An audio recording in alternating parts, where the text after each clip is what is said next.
আমি এই মুরগের খাঁচাগুলোর ভিতরে মাটি দিছি প্রায় 5-6 মাস হয়ে গেছে গা। দেখেন মাটিটা কেমন ঝরঝরা, এই দেখেন দেখেন মাটি কিন্তু আপনার ঝরঝরা, এই যে দেখেন প্রত্যেকটার মাটি, এই যে দেখেন ঝরঝরা, এই যে দেখেন ঝরঝরা।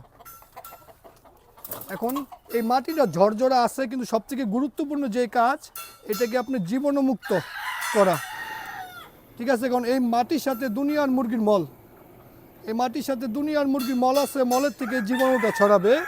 এই মাটিটা আমি চাইলে 5 থেকে 6 বছর পর্যন্ত ব্যবহার করতে পারবো, কোনো সমস্যা নেই। আমার মেইন কাম হচ্ছে মাটিটাকে জীবাণুমুক্ত খাওয়া।